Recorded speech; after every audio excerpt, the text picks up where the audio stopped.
మొత్తం మా టీం అంతా మీరు ఇవాళ రోస్ట్ చేస్తారని నేను విన్నాను. ఇన్స్పైర్ చేస్తా, రోస్ట్ చేయను. సార్ ఇన్స్పైర్ ఆల్రెడీ అవుతూనే ఉన్నాం సార్, ఎప్పటికీ అవుతూనే ఉంటాం మిమ్మల్ని చూస్తూ కూడా. నేను రోస్ట్ ప్రోగ్రామ్ అంటే ఏ గీ రోస్ట్ లేకపోతే మటన్ రోస్ట్ ఏదో పెడతాను అనుకుని టిఫిన్ కూడా తినకుండా వచ్చాక చూస్తుంటే ఏదో వెరైటీకి ప్లాన్ చేసినట్టు చూద్దాం. మీకు గీ రోస్ దోశ అంటే ఇష్టమా? ఈవెన్ నాకు కూడా సార్, అందుకే మీరంటే నాకు చాలా ఇష్టం. ఒకసారి విష్ణు గారికి ఓ వేసుకుందామా సార్? అసలు మేము అందరం కలిసి మీకు ఓ వేసుకోవాలి సార్. ఎలా ఉన్నారు?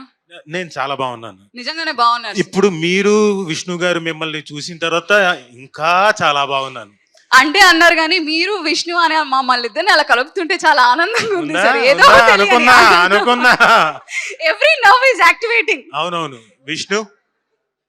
విష్ణు గారు, మీరు అంత అమాయకంగా అటు ఇటు చూడకండి. మీరు చెప్పాల్సినవన్నీ చెప్పేశారు. ఆ అమ్మాయి వంక చూడాల్సినవన్నీ చూసేశారు.